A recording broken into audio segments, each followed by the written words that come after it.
for those who haven't seen the show, tell us what it's about. Go ahead and start. It's about a group of gay friends living in modern-day San Francisco, looking for love, looking to improve their jobs, their friendships, and just sort of experiencing life. Okay, and I asked this one, I'll ask you again, and anybody can feel this one. Do you have the, the heartfelt coming out story or anything like that? Or are we past that and we're just basically let in on the lives of what you just said, 3 gay men living in San Francisco? Yeah, that's exactly right. I mean, our characters are in their early 30s. Dom's character is about to approach, The older one. He's about to approach 40. And so they're dealing with various circumstances in their lives. Obviously, their love lives, but also career issues and self-motivation issues as well. Okay.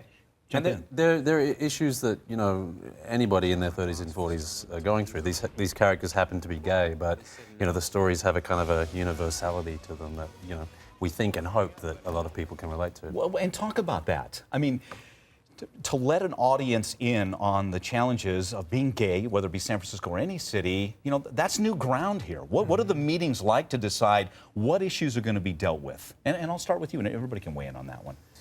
I mean, I think, the focus of the show was always just to not focus on the gayness of these characters, not to hide any of it, the opposite, but just to, look at the specifics of these characters and what they're going through in their lives, and these characters just happen to be gay, so, yeah. Yeah, it's not an issue-based show. We're not really confronting, the issue of the week. It's not like a Lifetime show, say. Right. It's just these characters in a really slice of life kind of way, dealing with the various circumstances in their lives. And when I use the term issues, we're talking about the issues of life. That's right. Not like issues and like we're hitting an issue tonight with the show, right? We don't have the abortion episode or anything like exactly. that. Well put. Hey, you were on what? Glee? I was, yeah. Tell us about the different, the big hit show on Fox versus this type of a show. Tell us just about the different challenges. I think we sing better on our show. Yeah, for sure. Yeah, right? It's just off camera. We did a lot of off camera. That's true. That's really true.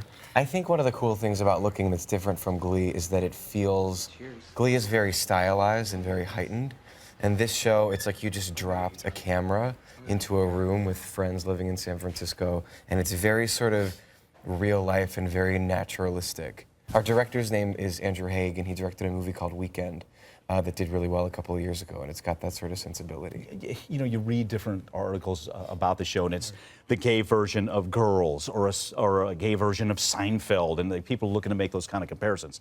Do you like that? Do you agree with that, Frankie? Oh, I mean, to be compared to shows like that, it's great. Iconic shows. To be called the gay Seinfeld, that's new for us. Yeah, I've never heard We'll take it. We'll take it. That's fine. Who's who? I'm the gay.